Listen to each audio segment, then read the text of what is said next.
Bien, pues buenos días, bienvenidos otra vez, gracias por estar aquí.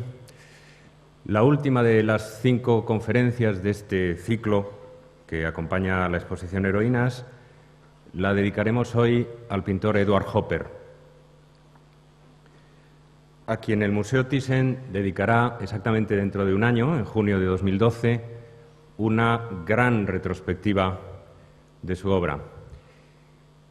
En realidad, la primera gran retrospectiva de su obra en España, porque aunque en 1989 tuvimos la fortuna de asistir a una exposición de la obra de Hopper, a la primera de la obra de Hopper en España, en la Fundación Juan March, aquella exposición,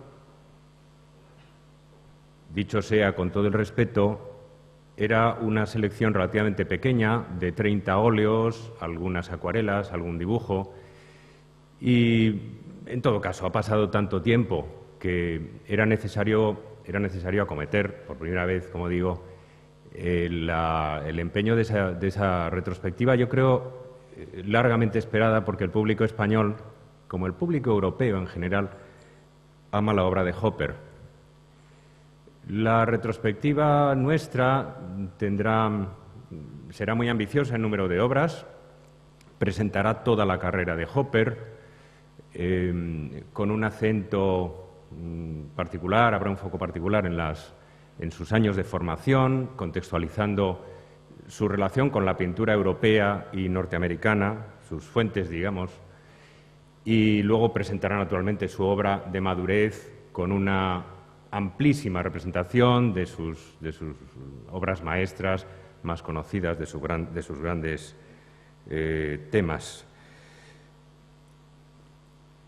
No hay que explicar que éramos nosotros, el Museo Thyssen, quienes teníamos que acometer esta retrospectiva, porque Edward Hopper está muy bien representado en las colecciones Thyssen, de manera casi excepcional para un museo europeo y particularmente para un museo que procede de una colección privada europea. No ha habido un coleccionista europeo, un coleccionista privado, que dedicara al arte norteamericano tanta atención como la que dedicaron los barones Thyssen, los sucesivos barones Thyssen.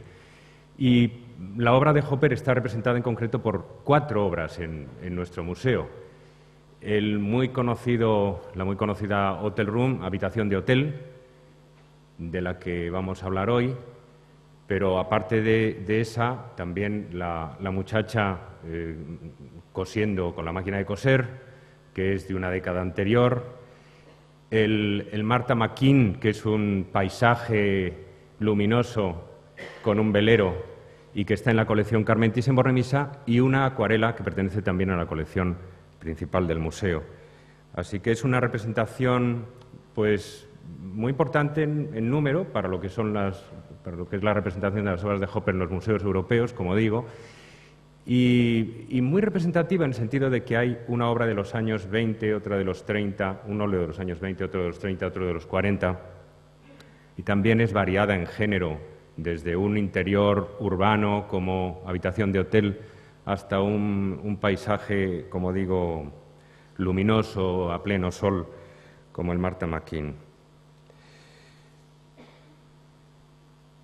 Edward Hopper nació en 1882, en julio de 1882, pocos meses después que Pablo Picasso, un pintor con el que en realidad, al que menciono beneficio de inventario porque no tuvo con él ninguna clase de relación, de manera sorprendente en un pintor del siglo XX.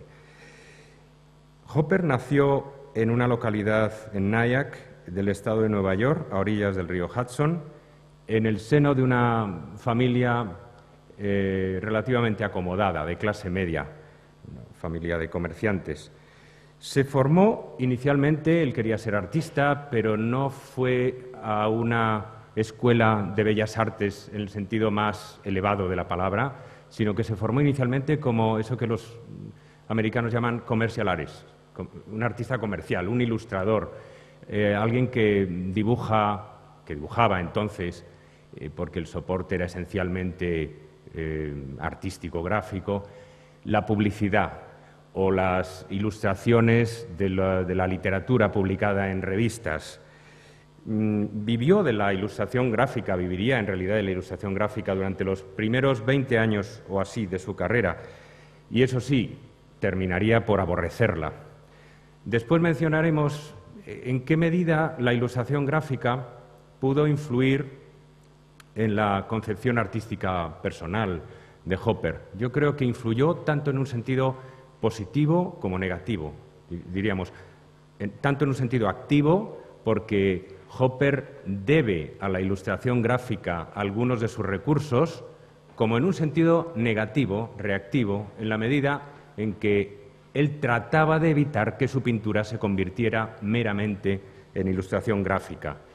Y el aire elíptico de buena parte o del conjunto de la obra de Hopper, ese modo sutil de evitar dar al espectador demasiados datos, tiene que ver con esa tendencia a evitar la ilustración gráfica. Como todos los artistas americanos de su tiempo, porque Norteamérica era todavía un continente provinciano en materia de arte, Hopper anhelaba formarse en Europa. Durante su formación neoyorquina fue discípulo de algún pintor que se había formado también, por supuesto, en Europa con los impresionistas. Por ejemplo, fue discípulo de Chase, de Mary Chase, que es un pintor bien representado en las colecciones Thyssen. Pero Hopper anhelaba visitar París. Viajó por Europa entre 1906 y 1907, pasó en París una temporada en aquel momento, y aunque él dice que París en aquel momento no le dejó ninguna huella, el hecho es que regresaría en 1909 para trabajar allí durante unos meses y queda constancia en su obra de hasta qué punto ciertos artistas franceses, parisienses, influyeron determinantemente en la obra de Hopper. No los artistas estrictamente contemporáneos suyos. Como el propio Hopper explica, no supo nada de Picasso, no oyó hablar de Picasso, ni de Braque, ni de los pintores de vanguardia de su misma edad que en aquel momento estaban dando sus primeros pasos en la escena pública, pero sí los pintores de una generación anterior, pintores como Degas o Toulouse-Lautrec, desde luego determinarían el futuro de la obra de Hopper. Poco a poco, lentamente, porque Hopper es un pintor lento para todo, se fue abriendo camino en el mercado americano.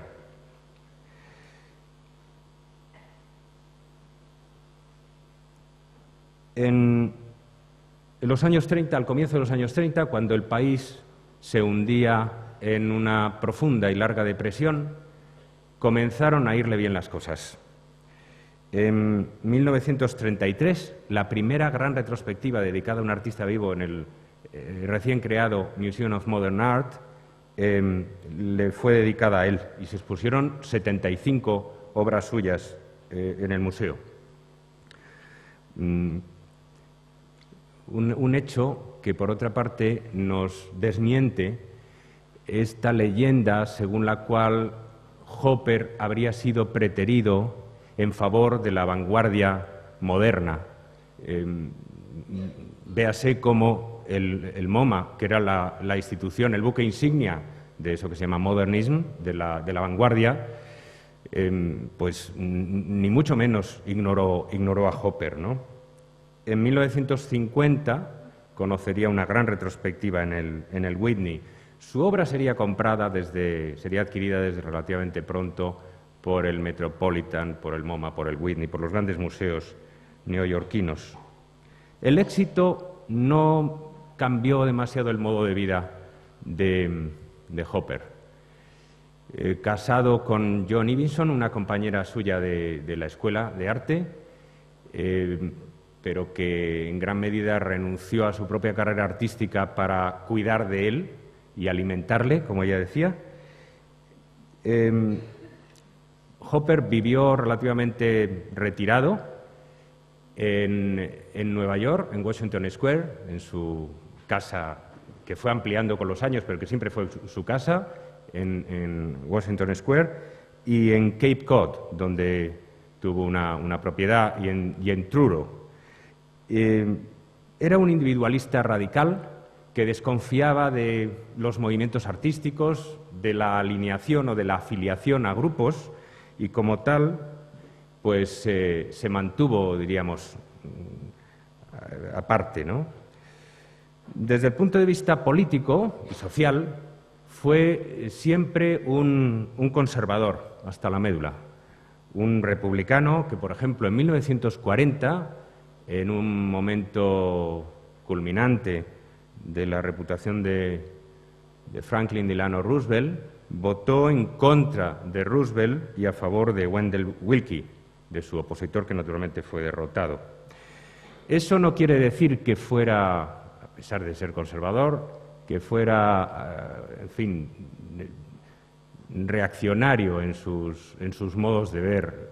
Hopper era un apasionado de la fotografía, un cinéfilo apasionado, como veremos después, un apasionado de muchas cosas modernas, aunque también al mismo tiempo nostálgico de la arquitectura de décadas atrás o de los modos de vida americanos de siempre. Durante los largos años en que trabajó como ilustrador, Hopper tuvo un colega llamado Walter Teitel, que nos dejó una descripción del pintor como persona. Según Teitel, Hopper sufría de largos periodos de invencible inercia, en los que era incapaz de levantar una mano para romper el hechizo. Esta descripción encaja bien con otras que tenemos de gentes que le conocieron y que nos hablan de sus tendencias depresivas, de sus dificultades para comenzar a trabajar, de los lentos progresos de su aprendizaje, de los lentos progresos de su obra. En la fotografía de Arnold Newman, tomada relativamente tarde, Edward Hopper aparece como una figura elegante e irremediablemente melancólica, ¿no? Como una figura abrumada por el peso de la tela en blanco que está detrás de él, esa tela contra la cual aparece recortada su figura. El cuadro protagonista de nuestra conferencia de hoy es muy conocido de todos ustedes, casi no hay ni que presentarlo. Su título es Hotel Room, habitación de hotel, fue pintado en 1931 y representa a una mujer solitaria en la habitación de un hotel que acaba de llegar, todavía no ha abierto las maletas, ha dejado el sombrero, el abrigo sobre los muebles y se sienta en la cama, en ropa interior, con una actitud cansada, quizá abatida, con una actitud que sugiere melancolía, y lee un papel amarillento. El papel está en blanco. Y desde muy pronto, ese papel dio lugar, desencadenó en los comentaristas de la obra de Hopper la comparación, la evocación de la Betsabé de Rembrandt. Betsabé, saben ustedes que ese personaje bíblico de esa mujer que se está bañando, de esa bella mujer que se baña y es espiada, es contemplada por el rey David, que la desea y le envía una carta, y aunque Betsabé está casada, el rey se las arreglará para enviar a su marido a la guerra y convertirla finalmente en su amante y tener un hijo con ella.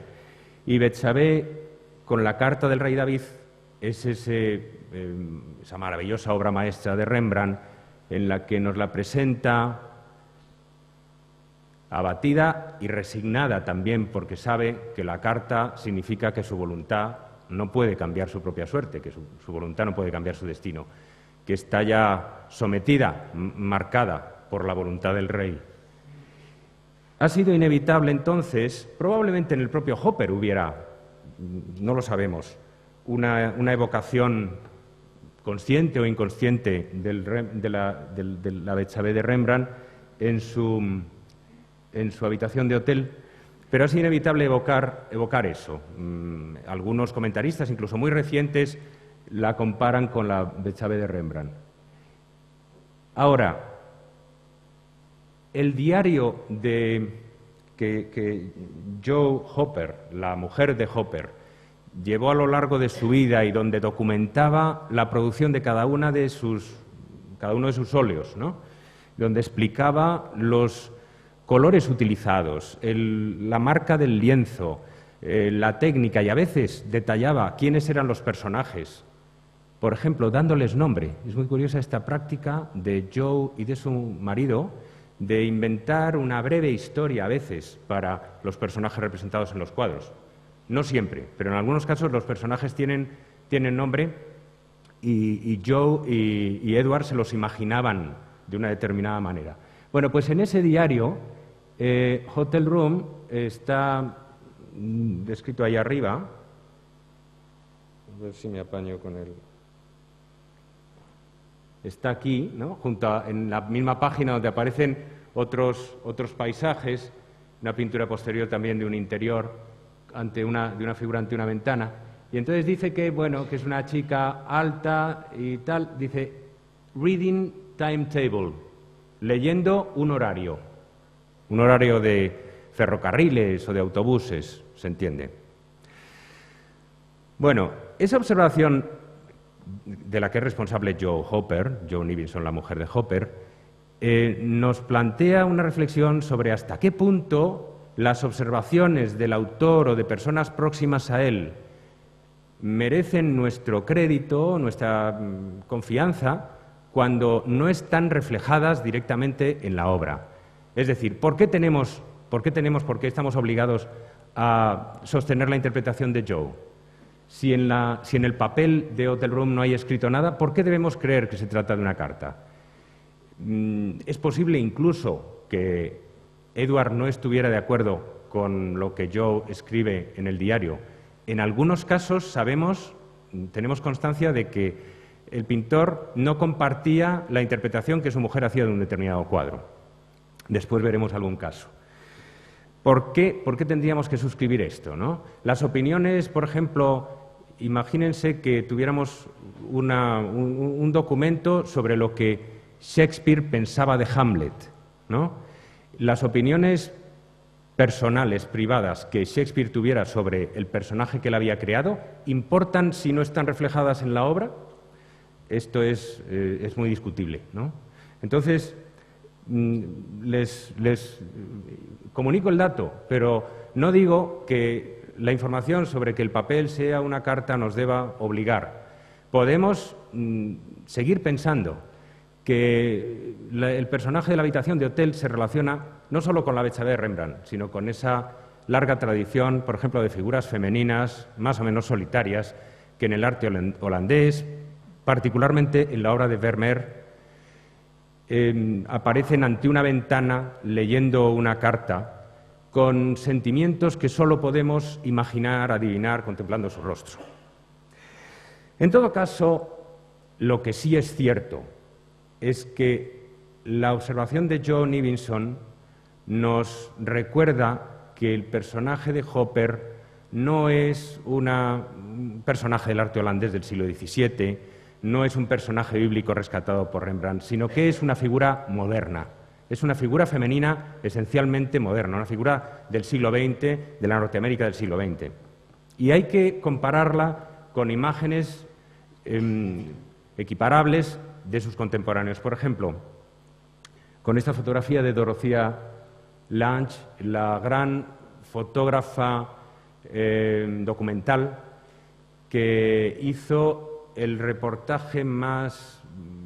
reportajes más impresionantes y humanamente más conmovedor sobre los efectos de la depresión en los años 30, de la Gran Depresión en los Estados Unidos. Esta hija de un minero del carbón emigrante de Tennessee aparece, es verdad que con una pose un poco estudiada, un poco teatral, pero la teatralidad está atenuada, está amortiguada por el hecho de que sabemos, nos consta que esto es de verdad. Nos consta que no se trata de una modelo que ha posado para la fotógrafa, sino que la tragedia está ahí detrás, que este es un personaje que vive de verdad los problemas que nos imaginamos. Es uno de esos personajes, de esos tantos personajes desplazados, que se encuentran en la miseria, que se ven obligados a malvender sus cosas para alimentar a sus niños y que aparecen con tanta frecuencia en los reportajes de Dorothea Lange.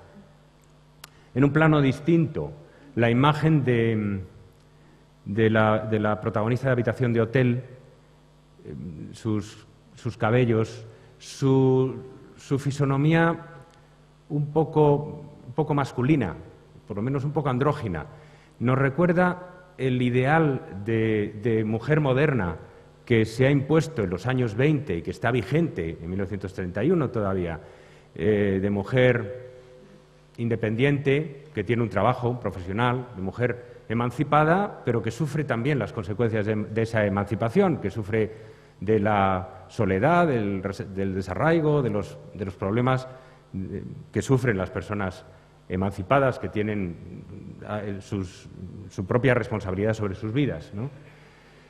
Esta es Greta Garbo, naturalmente, en uno de sus papeles más absolutamente estelares, Anna Christie, el primer Toki, la primera película sonora que filmó Greta Garbo. En 1930, o sea, exactamente un año antes, unos meses antes de que se pintara Habitación de Hotel. No tengo constancia en absoluto, no tenemos constancia de que Hopper no dejó ninguna observación sobre la película Anna Christie, pero por supuesto tuvo que verla. Hopper era, como digo, un apasionado del cine. Él contaba que cuando tenía problemas para pintar en estos a veces largos periodos en que no era capaz de comenzar un cuadro durante semanas, podía pasarse 1 o 2 semanas asistiendo al cine todos los días, como para llenar el hueco de su melancolía.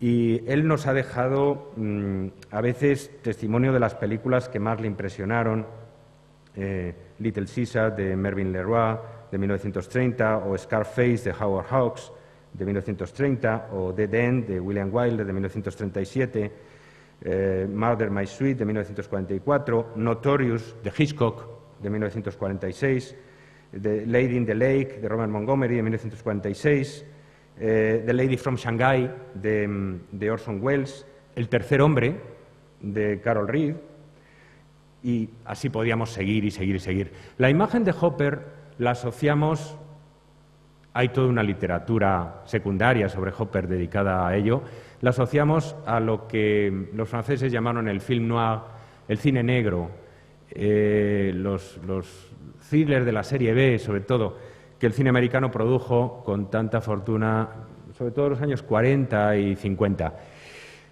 Pero hay que recordar que Hopper había llegado antes y que los personajes, las situaciones de Hopper estaban formados en la imaginación del pintor ya en los años 20. Es decir, que debemos remontarnos a fuentes fílmicas también anteriores a los modelos tardíos, muy tardíos del cine negro. Si el cine negro pudo influir, el cine negro de los 40 pudo influir en la obra de Hopper tardíamente, en la obra ya de su avanzada madurez, podríamos también conjeturar que Hopper pudo influir en la visión de los cineastas de Hollywood, ¿no? En fin, el personaje de Anna Christie, representada, encarnada por Greta Garbo, es el personaje, bueno, la obra de Anna Christie viene de un drama social de Eugene O'Neill, tremendo, en el que una muchacha se reencuentra con su padre que la ha abandonado tiempo atrás.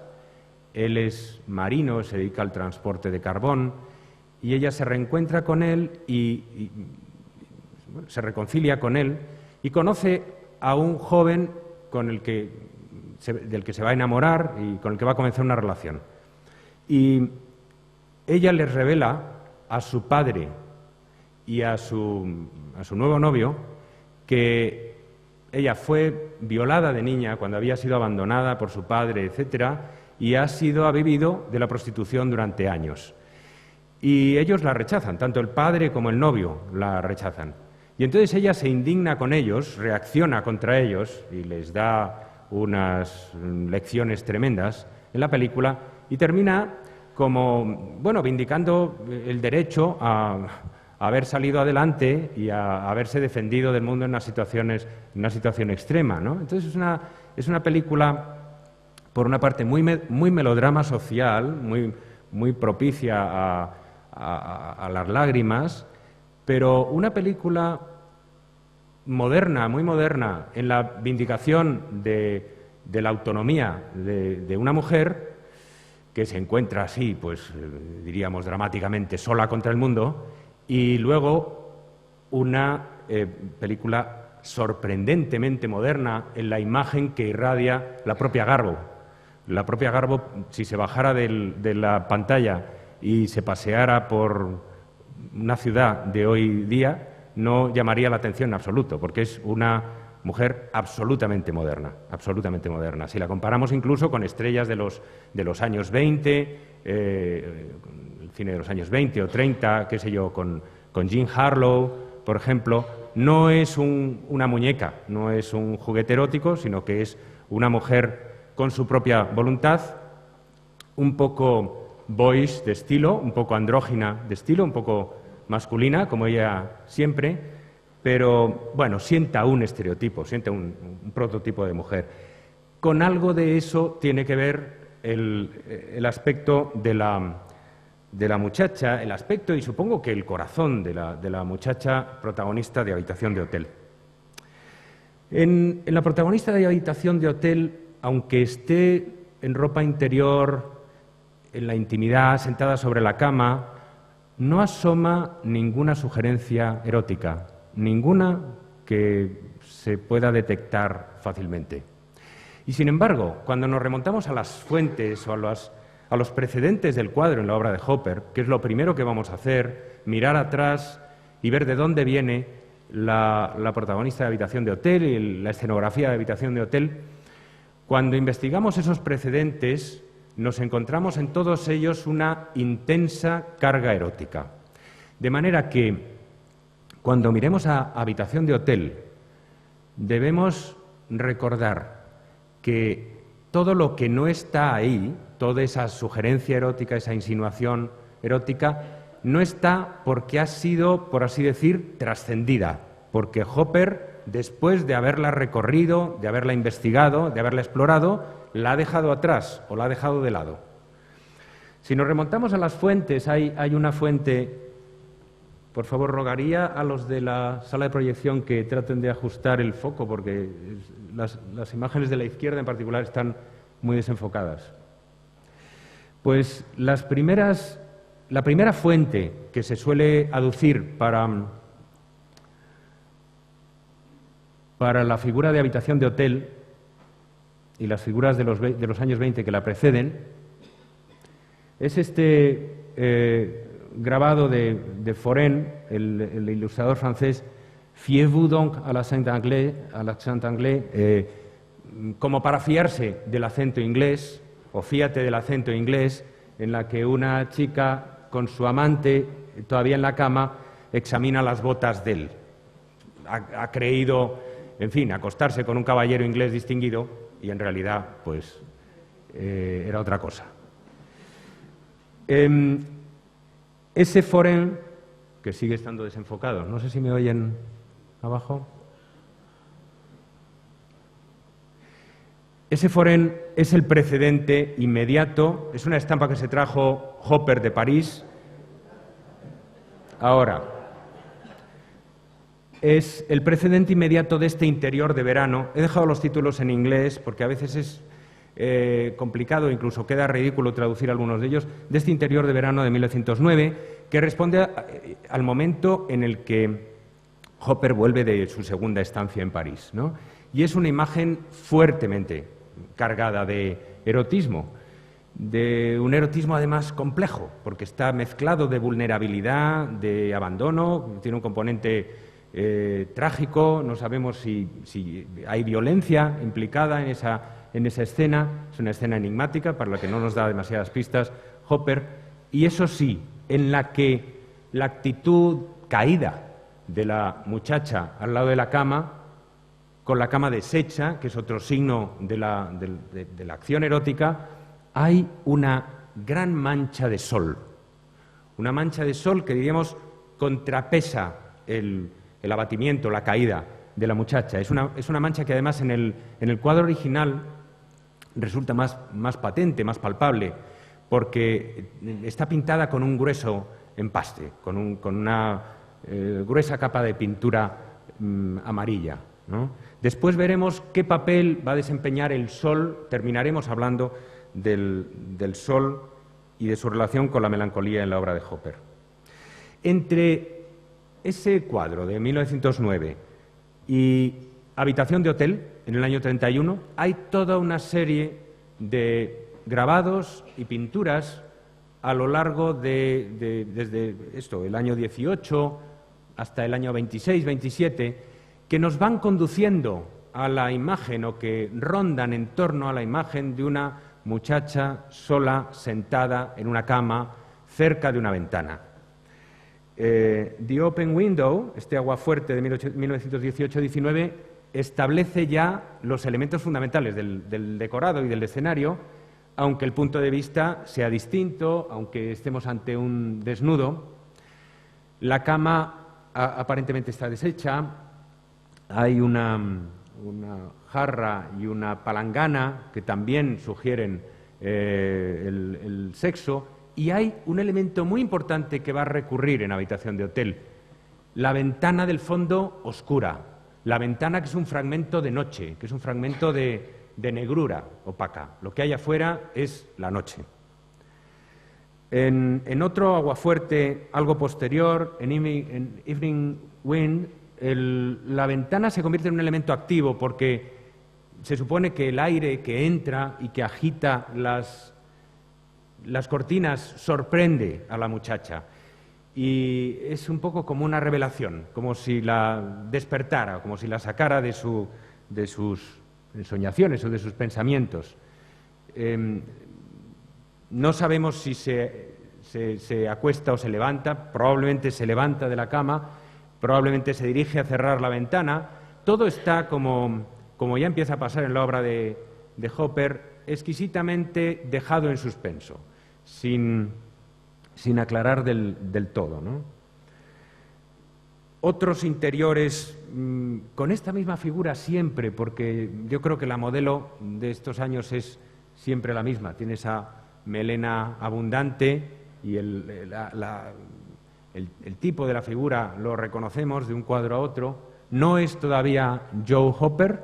Estas son pinturas de antes de que Hopper se casara con Joan Evinson, y en ellas la ventana juega unas veces un papel, unas veces, como hemos visto, entra el viento por ella, otras veces es la noche, esta noche como de penumbra, en otras ocasiones es el sol el que entra por la ventana. Y esta es, naturalmente, otra obra de nuestras colecciones, que me interesaba mucho traer aquí para mostrar cómo hay una conexión, existe una conexión. Si contemplamos las dos obras en el contexto del conjunto de la creación de Hopper, existe una conexión entre esta pieza y Habitación de hotel.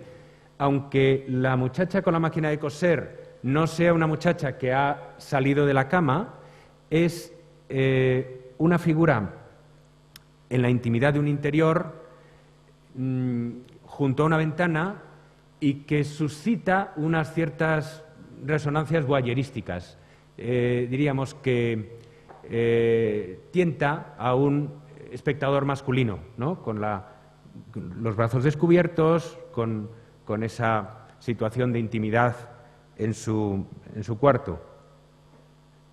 Y además se relaciona como una pieza más dentro de esta cadena de imágenes en las que predomina el deshabillé, en la que predomina la presencia de la cama, etcétera. O sea, con interior, por ejemplo, volvemos a tener la cama en primer término, lo que estamos viendo en primer término, con ese punto de vista tan audaz, que es como de de Degas, ¿no? Lo que tenemos en primer término es la cama y fíjense que hay una maleta en un rincón, aunque en principio no parece que se trate de una habitación de hotel, pero sin embargo está la maleta que evoca las maletas del viaje de Hotel Room. Y la muchacha lee ante el tocador. La lectura es una actividad muy frecuente de las solitarias en la obra de Hopper, una actividad ligada al aislamiento y a la evasión, al ponerse aparte, al sentirse aparte, al colocarse aparte del mundo circundante. El más importante, no obstante, de toda esta serie, y el último para nosotros, es este cuadro, 11 a.m., las 11 de la mañana, que de nuevo suscita, como han reconocido todos los comentaristas, asociaciones eróticas. ¿Qué hace una señora desnuda sentada en un sillón a las 11 de la mañana, ¿no?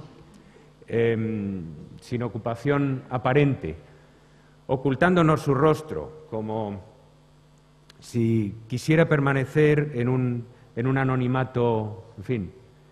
El papel de la ventana es fundamental porque la ventana domina todo el lado derecho del cuadro y hasta la mitad de la escena, porque penetra el sol por la ventana, un recurso que va a utilizar Hopper muy a menudo en adelante, y la luz cae sobre el cuerpo de ella, que es otra característica de la obra de Hopper, el cómo utiliza las manchas de sol sobre el cuerpo para sugerir una cierta sensualidad.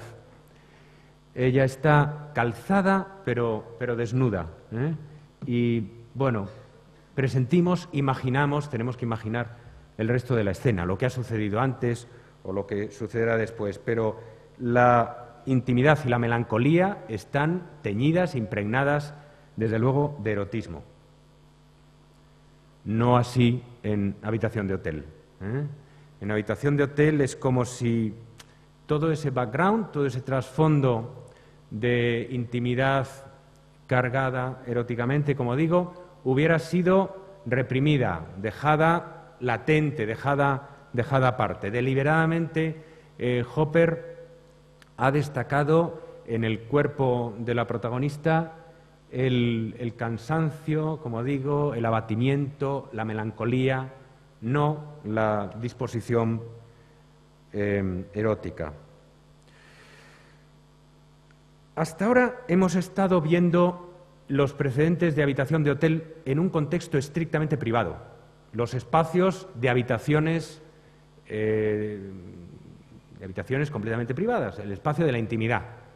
Pero el espacio de habitación de hotel es un espacio paradójico, es privado y es público, porque una habitación de hotel no es un espacio estrictamente nuestro, es un espacio que compartimos en el tiempo con infinidad de otros transeúntes, de otros pasajeros. Es un espacio que es nuestro solo durante unos días o incluso unas horas.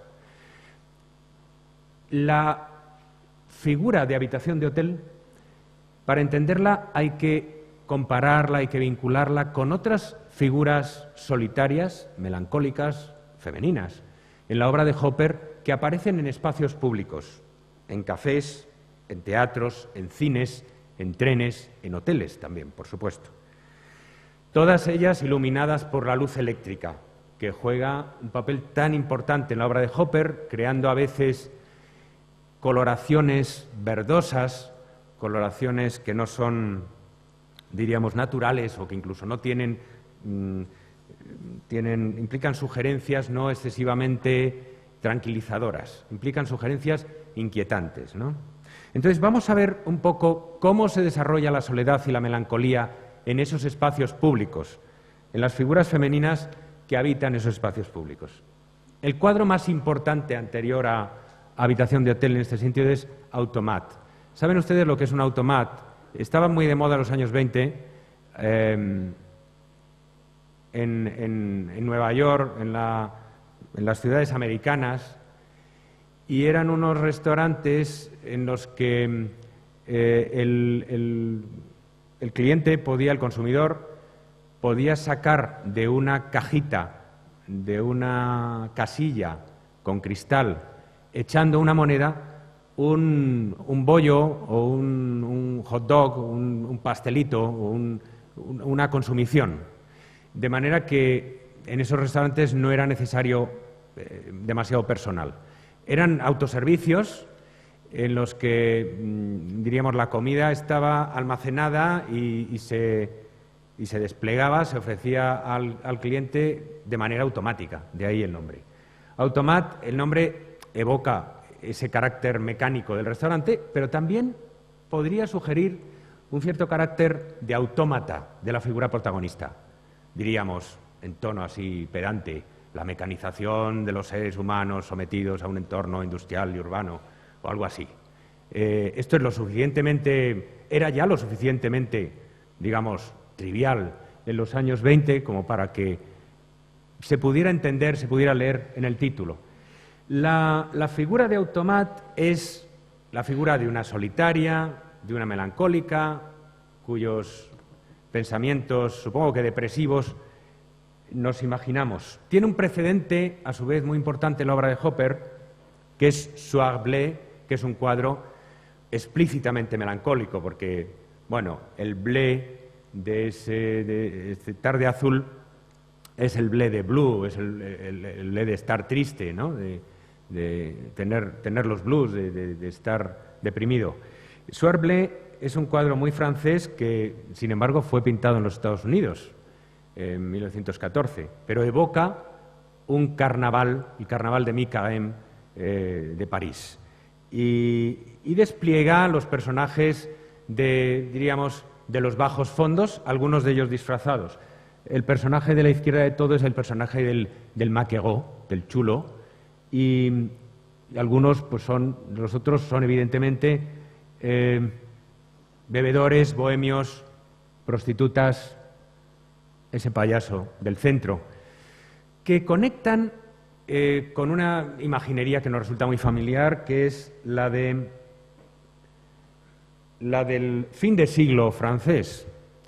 Bueno, véase cómo la protagonista de Automat es un poco un remake de estas figuras de Soir Bleu, ¿no? En las que Soir Bleu fue un cuadro muy importante para Hopper, puso en él, invirtió mucha energía, mucho esfuerzo. El cuadro luego se expuso, no tuvo ningún éxito cuando se expuso y ya no volvió a exponerlo en vida. Pero siguió siendo para él un faro. Fue su primera gran obra verdaderamente ambiciosa, una obra de formato muy inhabitual en la obra de Hopper. Una obra que, por cierto, vamos a tener el año que viene en la retrospectiva de nuestro museo. Y no es frecuente que viaje. Pero estaba diciendo que la imaginería de Soir Bleu y la propia protagonista de Automat nos recuerda esas figuras familiares de la bohemia abatida de Degas o de Manet, el absenta o el ajenjo de Degas, famoso, con esos personajes un poco caídos. La protagonista de La ciruela con brandy de Manet, y por supuesto también los personajes de Toulouse-Lautrec, cuya obra Hopper conocía perfectamente. No he querido aquí traer muchos más ejemplos, o incluso la obra del Picasso joven, el Picasso de la época azul, por ejemplo, o incluso anterior. Eso es el mundo de Automat. La desolación, diríamos, de los bajos fondos, de esos cafés donde se trasnocha hasta las horas de la madrugada, donde se bebe y que Hopper debió de conocer en sus largos años de bohemia artística. Junto a los cafés, los teatros y los cines son escenarios también habituales de la obra de Hopper. Como he dicho, Hopper se pasaba a veces semanas enteras metido en el cine. En este caso, bueno, se trata de un teatro, más bien de un old-fashioned theater, como dice Joe en la nota, Lady in Box, la señora en el palco, teatro pasado de moda, el hombre en el corredor, en el pasillo, y la señora bajando el asiento. Joe describe a veces muy sintéticamente, muy telegráficamente, lo que vemos en el cuadro. Es la primera pintura de madurez de Hopper sobre el tema del teatro. Y lo que nos interesa es esto, que hay un sector central, las butacas, que aunque esté vacío, representa a la multitud, y a un lado, apartado de esa multitud, desencuadrado, no alineado, no afiliado a esa multitud, por lo menos potencial, imaginaria, que vaya en el teatro, la mujer sola lee en el palco. Lee, se supone, el programa de mano, pero la lectura sirve para indicarnos que está aislada de su ambiente, está despreocupada de su ambiente, está en su propia esfera. Todo esto puede parecerles que es proyectar demasiado, poner demasiado énfasis en rasgos aparentemente insignificantes. Hopper es un maestro de lo que en inglés se llama understatement, de la lítote, del no subrayar demasiado las cosas, de sugerirlas o insinuarlas para que nosotros les saquemos partido. Pero cuando se siguen sus obras, cuando examinamos una y otra imagen, comprobamos que la figura solitaria, melancólica de la mujer o de la muchacha que se aparta de la multitud es una figura recurrente, casi obsesiva en la obra de Hopper. En este caso, la acomodadora.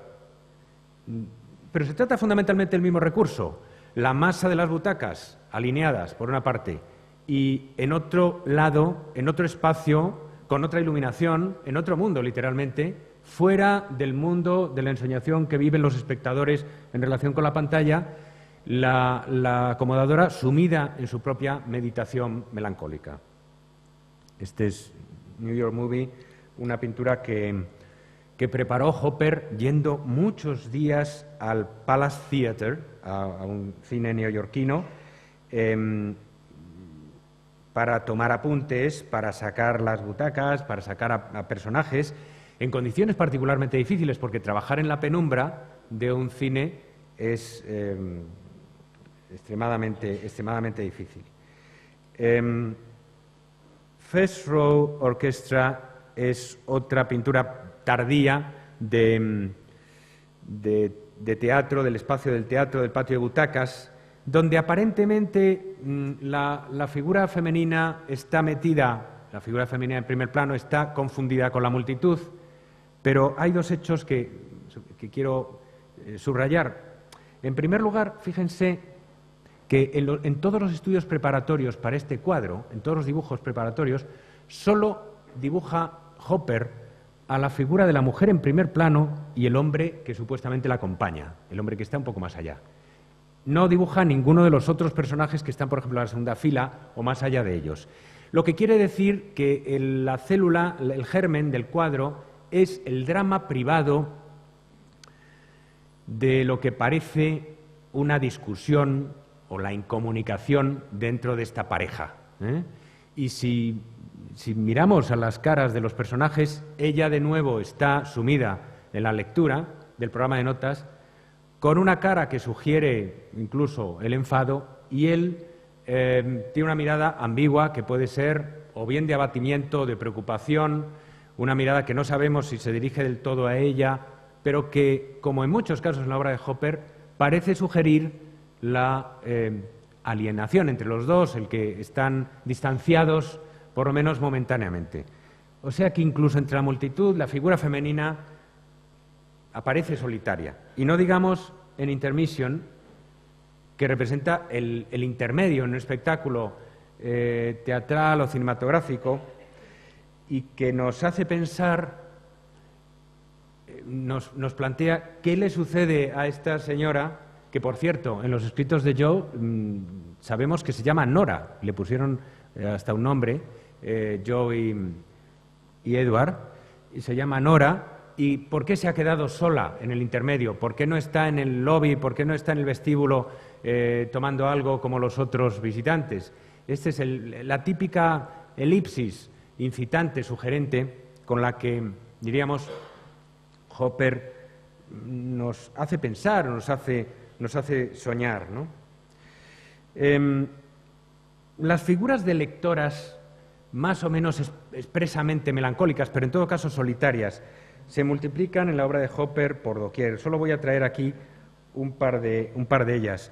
Compartment C es una pintura muy chocante porque es el espacio de un departamento, de un tren, de un compartimento de un tren. No es un espacio habitual en la pintura, ni siquiera en el siglo XX. Hopper la escenificó en su estudio, hizo posar a Joe, como en casi todas sus pinturas. Joe posó para este personaje, con el traje, con el sombrero, y Joe describe en esta anotación del diario lo que lee la protagonista del cuadro. Dice que está leyendo el New Yorker y sobre el asiento tiene el Reader's Digest. O sea, hasta ese extremo de precisión. Lo interesante es la relación con la ventana, que cae la noche, ¿no? Y ella no mira el paisaje, ella permanece ausente con respecto a la ventana, pero la ventana añade algo al estado de ánimo de la escena, un contrapunto frente a esa ácida, un poco agresiva, iluminación verdosa. No es un defecto de la diapositiva. En las anotaciones empieza diciendo a green picture, una imagen verde, ¿no? Se ha puesto el acento en lo no natural, en lo antinatural de la iluminación de ese interior con luz eléctrica, ¿no? Y, en fin, un poco terminamos este ciclo de imágenes sobre los espacios públicos donde empezamos en un espacio de un hotel, en este caso de un lobby, de un vestíbulo de un hotel, con la recepción y unas figuras que van y vienen, figuras que coinciden accidentalmente, pero que no tienen nada que ver entre sí, y entre ellas la figura de la sempiterna lectora que, diríamos, crea su burbuja incluso en medios tan provisionales, tan transitorios, tan precarios como el de un vestíbulo de hotel, que consigue crear su aislamiento incluso en ese medio, ¿no? Es un espacio, el de Hotel Lobby, que está un poco como visto desde fuera. Yo tengo la sensación de que no se sabe bien dónde estamos nosotros, pues no parece que el espectador esté desde luego no sentado en una butaca, no tengo la sensación de que esté del todo dentro. Es casi como si lo estuviéramos contemplando desde una ventana exterior, desde la calle. Hay un pintor y dibujante de cómics español, Daniel Torres, que ha hecho un homenaje a Hopper, que encontré en Internet y que me pareció divertido porque hace una transformación del cuadro de nuestra colección en el que el personaje de Habitación de Hotel es contemplado por nosotros desde fuera. Bueno, este cambio de punto de vista es un cambio habitual en Hopper.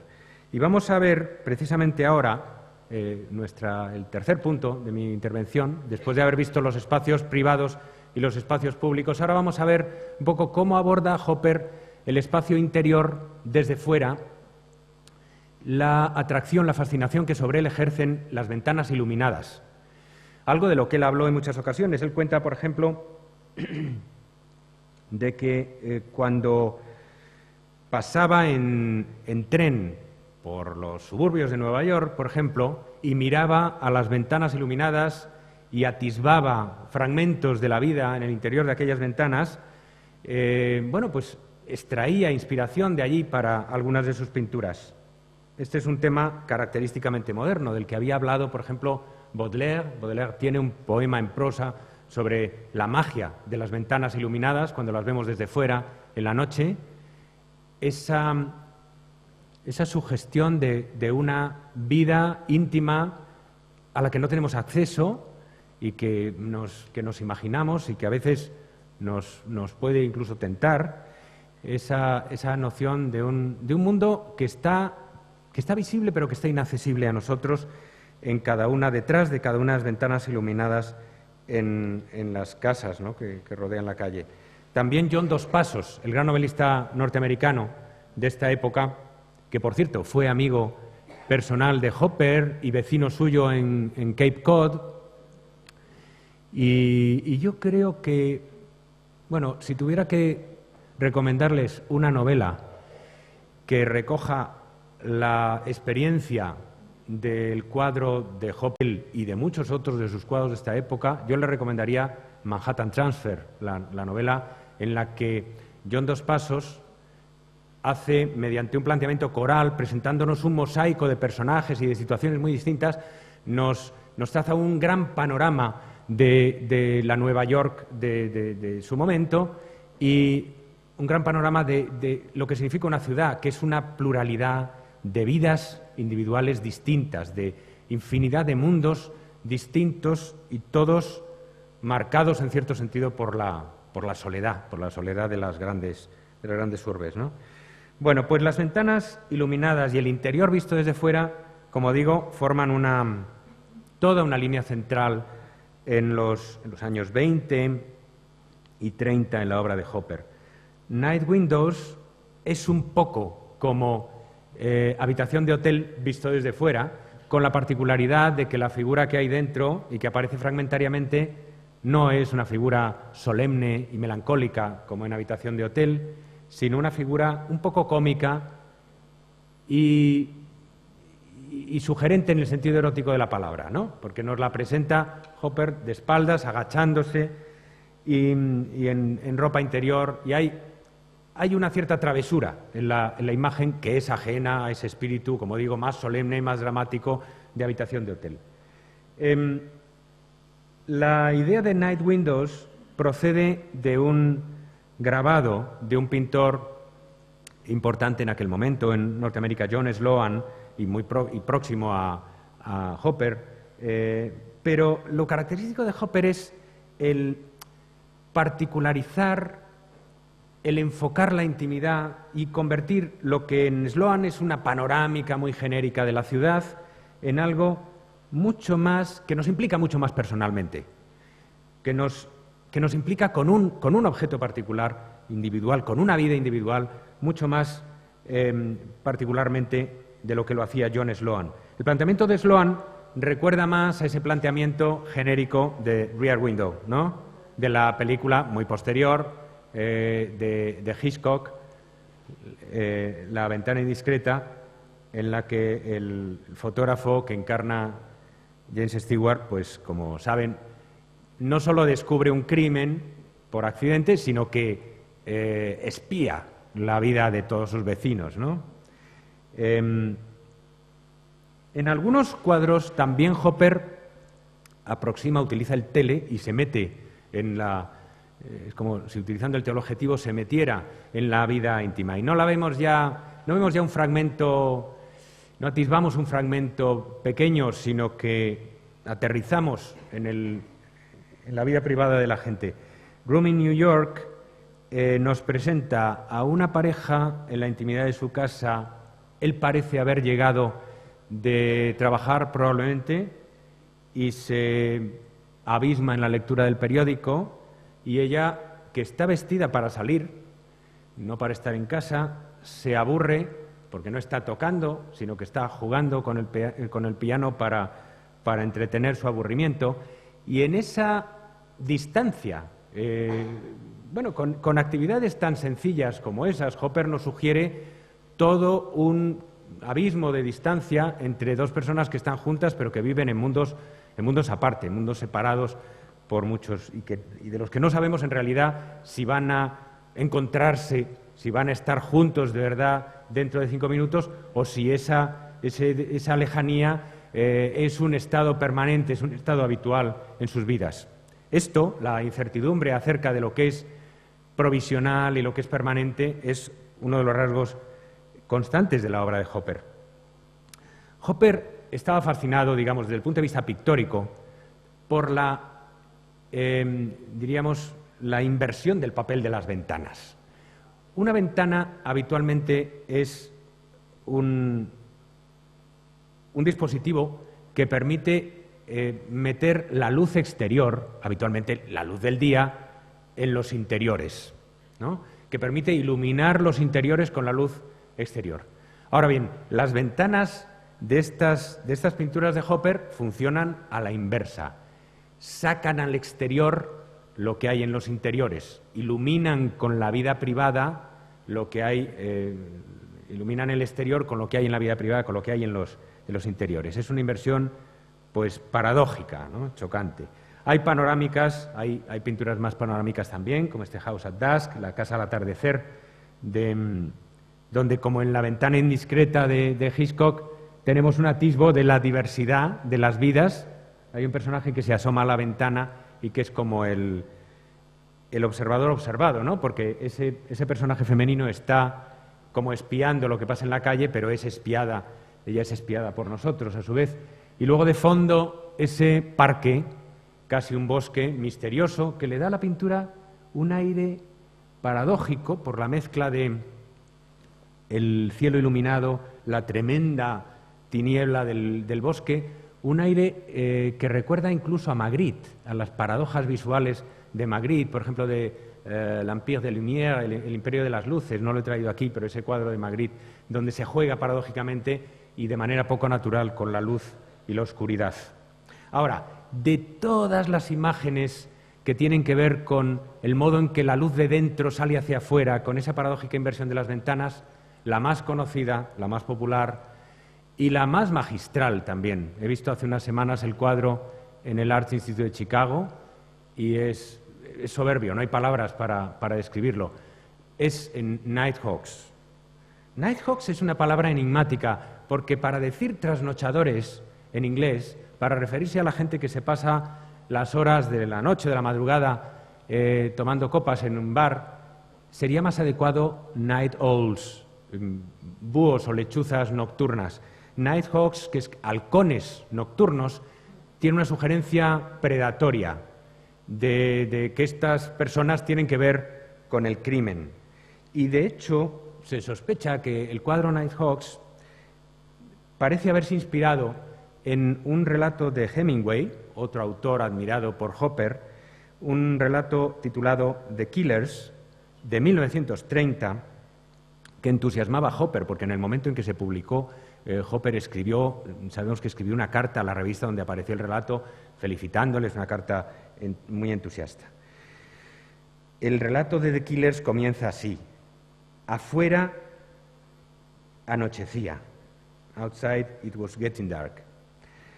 Las farolas se encendían fuera del escaparate.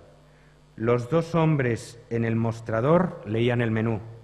Desde el otro lado del mostrador, Nick Adams les observaba. Así comienza el relato, con esta situación intrigante de suspense, como de comienzo de un thriller, que está tan maravillosamente desplegada en Nighthawks.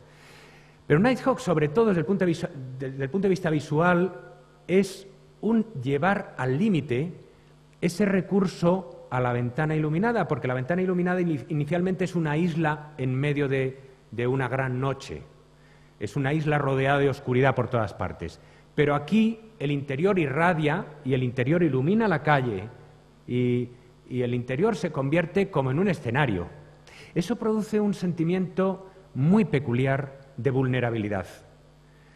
De algún modo, por lo menos yo experimento esto, a uno no le gustaría estar ahí dentro, en esa pecera, en esa especie de acuario, expuesto a las miradas de cualquiera que pase por la calle. La calle se vuelve más inquietante, incluso terrorífica, al estar iluminada solamente por la luz del interior, aparentemente. Aunque, quién sabe si los que deben temer son los que están ahí dentro, la llegada de alguien de fuera, o si somos nosotros los que debemos temer a esos personajes que son sospechosos, inevitablemente, ¿no? Ella, que es probablemente una buscona, ellos dos que tienen aire en fin, probablemente delincuentes profesionales. Como decía no sé quién, un comentarista de la obra de Hopper, no sabemos si alguno de estos incluso va a sacar un arma ahora y va a atracar el establecimiento. En esta atmósfera de suspense despliega Hopper la mejor de sus, diríamos, la más intensa, la más abrumadora de sus ventanas iluminadas, de sus nocturnos. Y la última imagen de ventanas iluminadas que os voy a mostrar se va al otro extremo. Nighthawks es una imagen, diríamos, de vulnerabilidad, de estar expuesto a todo.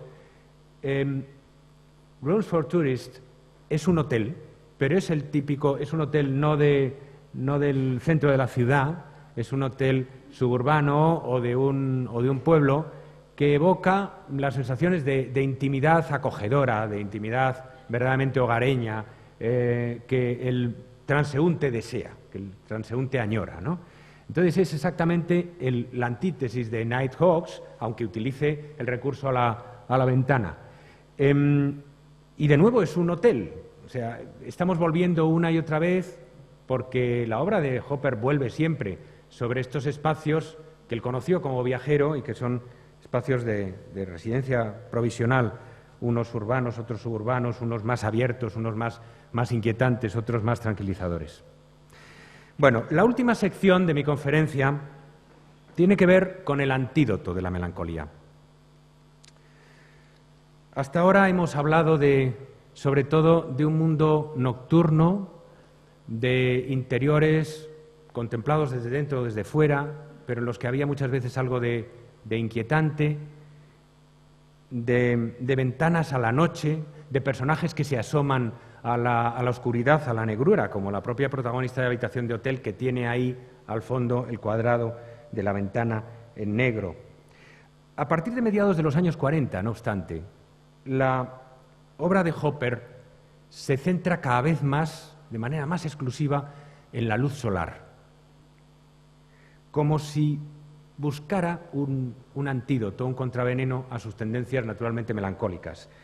En una entrevista hacia el final de su vida, en 1964, en el Sunday Show de la NBC, de la televisión, con Alan Saarinen, declaraba Hopper: «Estoy muy interesado en la luz, y particularmente en la luz del sol, y trato de pintar la luz del sol sin eliminar la forma que hay debajo de ella, si es que puedo. Y eso es muy difícil de hacer. La forma comienza a oscurecer la luz misma y a destruirla. Las escenas nocturnas no son tan difíciles, porque la luz no es tan fuerte y no oscurece las formas en el modo, de la manera en que la luz solar lo hace. O sea que para Hopper había una enemistad natural entre la luz solar y las formas. Eran difíciles de conciliar. Y a él le interesaba precisar la forma, desde luego. Él era un pintor que dibujaba y que precisaba los volúmenes de las cosas. Entonces, todo su duelo visual es ese, el conseguir que la luz solar no se coma la forma y que la forma no destruya la luz. Summertime tiene algo tremendamente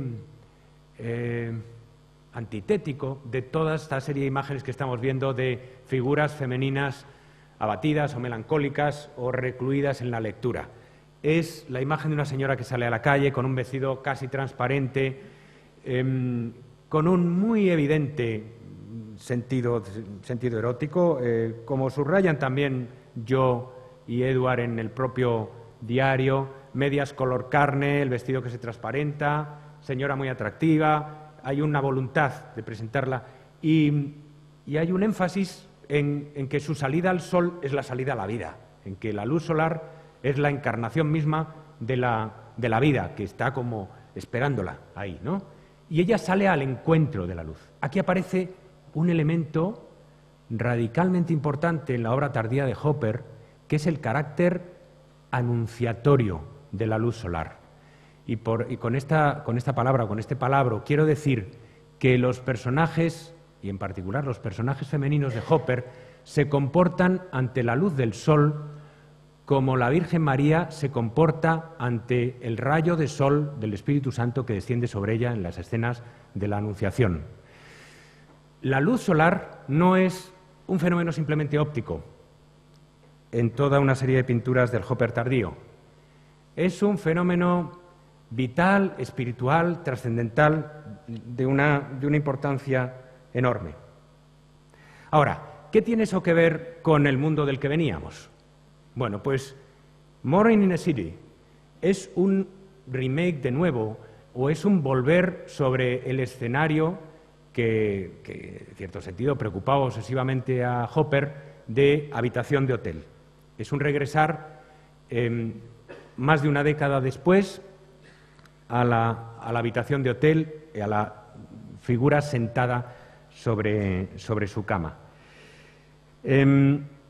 En Morning in a City tenemos una cama que ahora está deshecha, tenemos una ventana, tenemos unos bultos en primer plano, y es como si la figura que en Habitación de hotel estaba sentada en la cama, abatida, sin hacer caso de la ventana, ahora que ha amanecido, ahora que hay luz, ahora que hay sol, se levantara, se despertara, se quitara de encima, se quitara las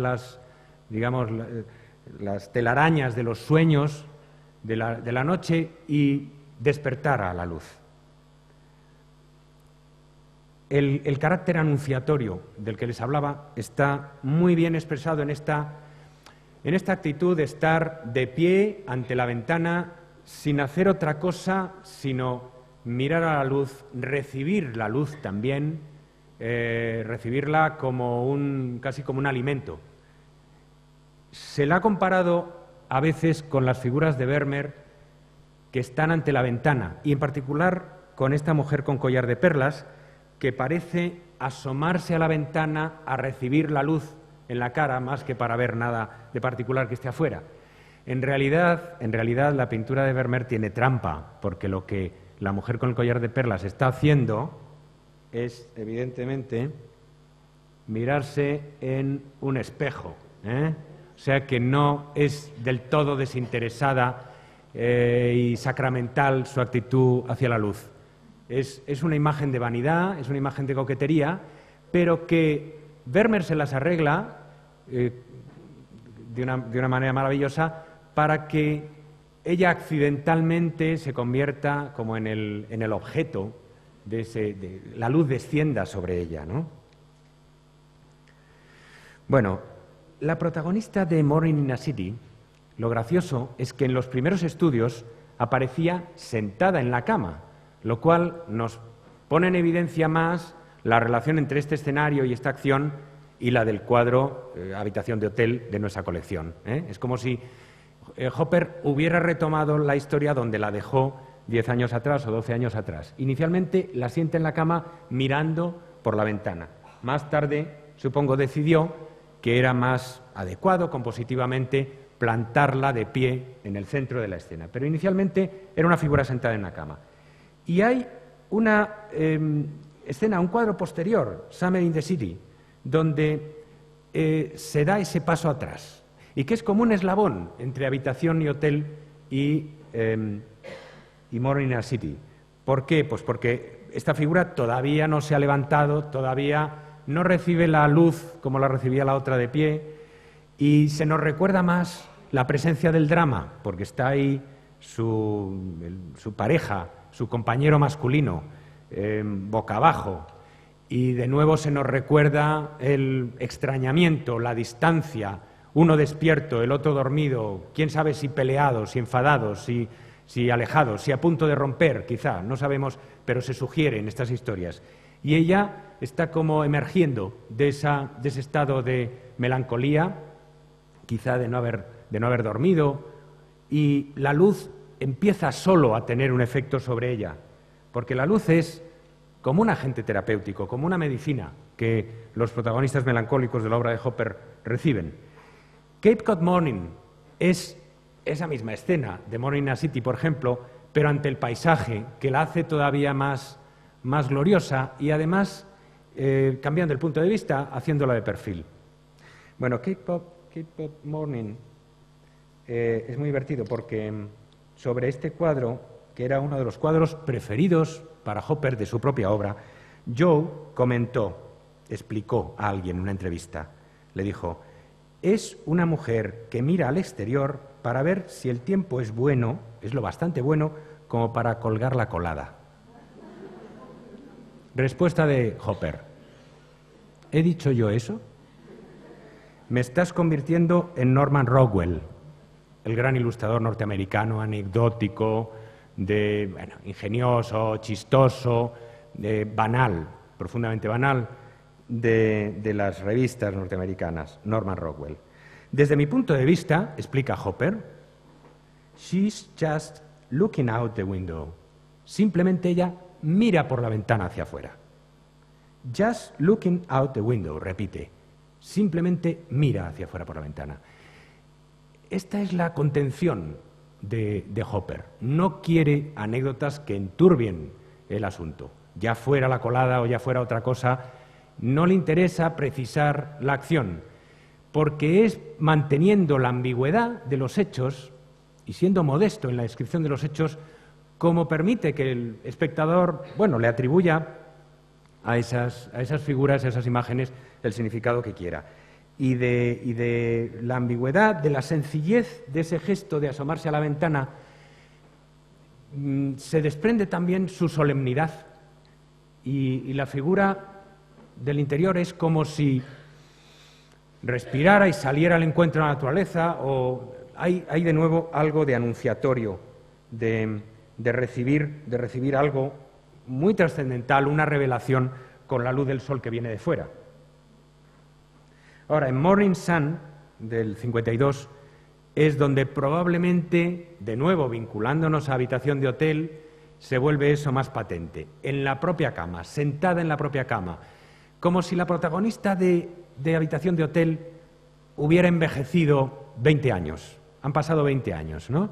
Es la propia Joe la que posa para esta escena, obviamente. Como si la protagonista de Habitación de Hotel hubiera envejecido 20 años, está en la cama, pero ya no está simplemente abatida o sumida en la lectura, sino que se asoma al paisaje, no para escrutar el paisaje, sino para recibir la luz de fuera, para recibirla sobre la piel, para que la revitalice, para que la cure, para que la renueve la luz del sol.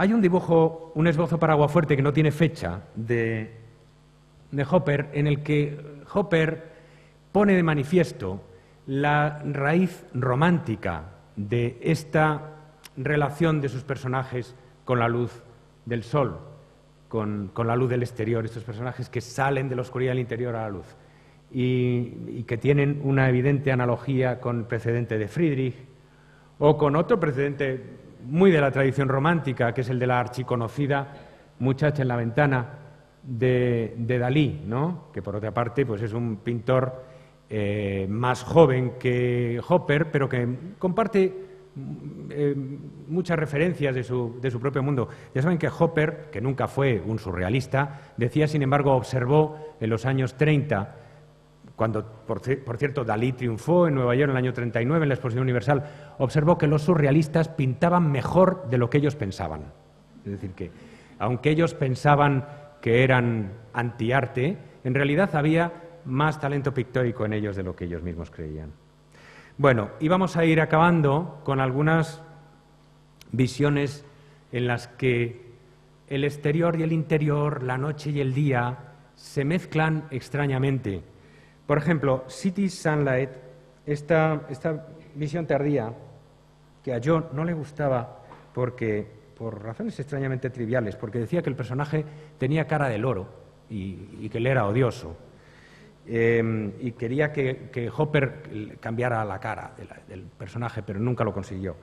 Está en un espacio muy extraño, porque es un espacio que es a la vez un interior, en principio es un interior, ¿no? Pero tiene esas ventanas del fondo que dan a la noche, y es como si fuera a la vez de día y de noche, como si estuviéramos dentro o quizá fuera, mirando a las ventanas oscuras o iluminadas de una casa. Hay una combinación extraña y, de nuevo, desde luego, la luz que cae sobre el cuerpo de esta mujer que está en lencería, que está como la mujer de la habitación de hotel, en una situación íntima, indescifrable, ¿no?, que no podemos explicarnos. Dos imágenes más, dos regresos tardíos al tema del hotel. Dos imágenes más de una mujer en un hotel junto a una ventana. Una de ellas nocturna, la otra diurna. Una de ellas, diríamos, abismada en la soledad. Este era un cuadro del que Hopper decía que le había salido demasiado solitario para lo que él deseaba, ¿no? Una imagen con la mujer de nuevo abismada en un cuadrado negro. Es como si el cuadrado negro de habitación de hotel se hubiera dilatado hasta ocupar la mayor parte del cuadro, ¿no? Este es Hotel Window del 55. Y su contrapunto, Western Motel, que es todo lo contrario. Si la una era una visión nocturna en la que la figura se pierde en la mira hacia la noche, Western Motel es la antítesis. Es un poco como, de nuevo, la figura de habitación de hotel recogida 20 años después. Fíjense, las maletas en el suelo, las prendas sobre el sillón, la figura sentada en la cama, pero en lugar de un cuadrado negro a la noche, un ventanal inmenso con el automóvil y con el paisaje que evocan, naturalmente, la libertad, la capacidad de huir, la capacidad de respirar. Y ella, pues no está abatida, no mira hacia un papel, sino que nos mira hacia nosotros con seguridad. La obra tardía de Hopper es como si se propusiera poner junto a cada imagen de la melancolía como digo, un antídoto, un contraveneno relacionado con la apertura del paisaje y con la luz solar.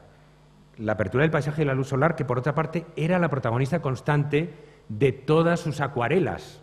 O sea, así como la pintura al óleo de Hopper, que es la que estamos siguiendo, está muy centrada en el ambiente urbano y en muchas ocasiones en los interiores y en un ambiente solitario o depresivo en muchas ocasiones.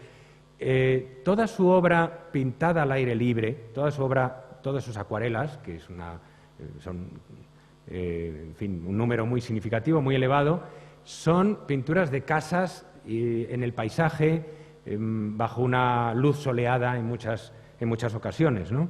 Despobladas de personajes, eso sí, pero sugiriendo todos esos sentimientos de alegría de vivir en muchas ocasiones que faltan en muchas de las pinturas.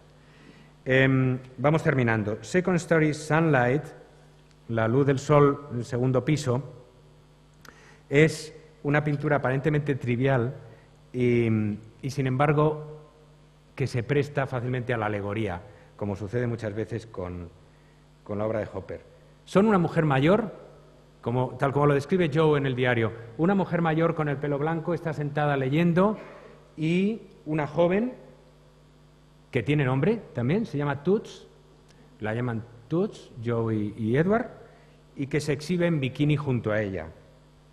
Las dos disfrutan del sol, la mayor y la joven. La mayor con más recogimiento,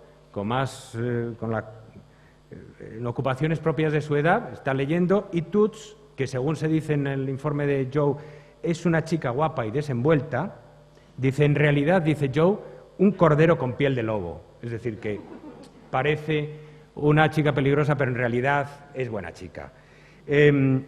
Representan, claro está, en realidad una alegoría de las edades de la vida, el paso del tiempo y de las edades de la mujer, que es un tema, por ejemplo, tan antiguo y tan digno en la pintura alemana y flamenca del Renacimiento, ¿no? La última de las imágenes donde la luz del sol juega este papel anunciatorio, de venir a visitar a las figuras, de sacarlas de su encierro, de impregnarlas, de bañarlas en vitalidad, es A Woman in the Sun, que es ya bastante tardío. Hopper murió en 1967, con 85 años, y este es un cuadro que tiene que ver mucho con la edad tardía, con la conciencia de la vejez, con los efectos de la vejez son visibles en el cuerpo de Joe que ha posado, que ha sido la modelo del cuadro. La protagonista, según recoge Joe, la llama Edward Hopper, es a wise tramp. Tramp es vagabunda. Bueno, es una buscavidas, pero es una buscavidas con la que el pintor simpatiza, con la que probablemente se identifica. Es una buscavidas mayor que ha vivido mucho y que fuma un cigarrillo en medio de la habitación desnuda, con las marcas de la edad, plantada en el rectángulo de sol donde recibe toda la energía que su cuerpo cansado necesita. El comentario de Joe es de los más luminosos. Skin craving the warm therapy of this early light. La piel de ella anhela la cálida terapia de esta luz temprana. Está muy bien reflejado cómo la luz alimenta y cura a la protagonista, la luz que cae y que baña el cuerpo. Hay solo dos cuadros finales para terminar sin figuras, porque hemos estado hablando de cuadros siempre con figuras, de cuadros donde había personajes que vivían dramas, que habitaban en la melancolía, en la soledad o que salían de ella ocasionalmente.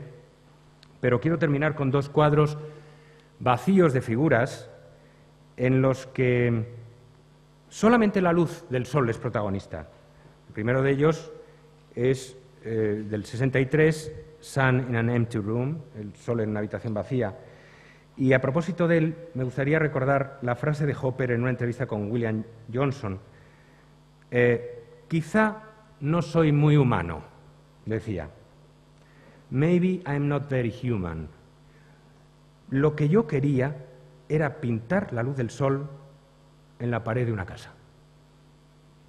En el fondo, no era con el drama humano con lo que me preocupaba, sino simplemente esto, pintar la luz del sol cayendo sobre la pared de una casa. Era más la luz que animaba las figuras que las figuras mismas lo que le interesaba, según dice, medio en broma, medio en serio, claro, Hopper en una entrevista al final de su vida. La última imagen es una imagen anterior, pero igualmente reveladora, incluso más reveladora, porque además está vinculada a la propia casa de los Hopper en Cape Cod. Es una imagen del propio domicilio de los Hopper. La habitación contigua es el dormitorio de ellos, pero vacío de protagonistas. Es la vista al exterior que había por la puerta trasera de la casa. Y tiene ese salto tan extraño, por el cual nos da la impresión de que saliendo por la puerta vamos a caer al mar, a caer a la luz del sol y directamente al mar. Hopper, que es tan hábil escamoteando cosas, con sus magistrales elipses, nos ha escamoteado las escaleras o el camino que conducen de la casa al mar, y al justaponerlo hace más intensa la sensación de que la salud está fuera, de que la salvación está fuera. Hay un relato de ciencia ficción, de un clásico de la ciencia ficción, Robert Heinlein, que se titula La puerta al verano, y cuyo protagonista cuenta, al principio de la novela, que vive con su gato Pete en una vieja granja de Connecticut. Y la vieja granja no tiene calefacción y tiene además el inconveniente de tener 11 puertas más la gatera para Pete. Y el invierno de Connecticut, dice Heinlein, es tremendamente frío para pasarlo en una casa así, sin calefacción y con 12 puertas.